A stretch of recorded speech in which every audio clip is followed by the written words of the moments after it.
इस लड़ाई को आर पार लड़ाई लड़ने के लिए कांग्रेस पार्टी तैयार है। आदरणीय अमित शाह जी हैं, उन्होंने कहा भी था गुमला के सभा में कि हमारी सरकार आएगी।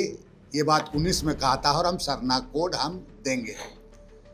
लेकिन जब उनकी सरकार बनने के बाद में भी ये मामले पर कभी उनके पार्टी के द्वारा चर्चा तक नहीं किया जा रहा है। जंतर मंतर में जाएंगे और दिल्ली में भी वहां पर हम लड़ेंगे और हर हालात में जो प्राकृतिक के पूजक हैं उनका आइडेंटिटी के लिए जनगणना कोड, किसी भी हालत में जो 7वां कोड है आदर्श को हटा दिया गया था, इसको हम स्थापित कायम करके रहेंगे। सबसे पहले मैं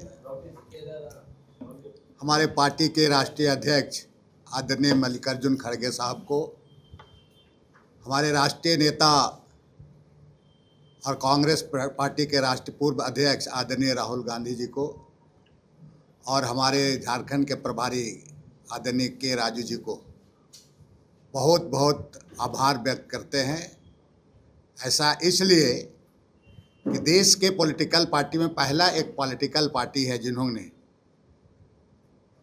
जो देश के प्राकृतिक के पूजक हैं उनका आइडेंटिटी का सवाल है।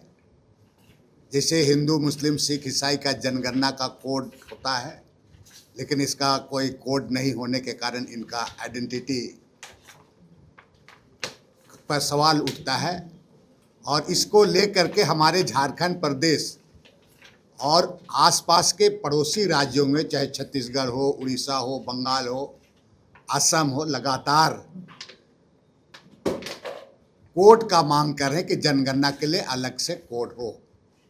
और इसके लिए कांग्रेस पार्टी और हमारी जो गठबंधन की सरकार है, जैसा कि पूर्व हमारे लोगों के द्वारा कहा गया कि विशेष सत्र आहूत करके इसको भारत सरकार को भेजा गया है।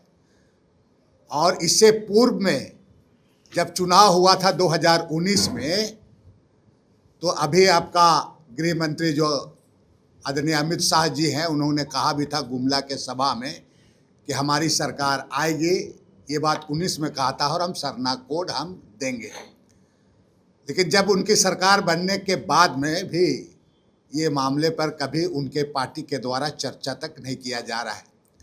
और इसके लिए विशेष सत्र आहूत करके केंद्र सरकार को भेजा गया है। हम इसके लिए, जिसे हमारे प्रदेश के अध्यक्ष ने कहा कि 26 तारीख को इसके लिए पूरी आवाज़ को बुलंद करते हुए हम महामहिम के माध्यम, राज्यपाल के माध्यम से हम राष्ट्रपति को ज्ञापन हम लोग देंगे। और इस लड़ाई को आर पार लड़ाई लड़ने के लिए कांग्रेस पार्टी तैयार है।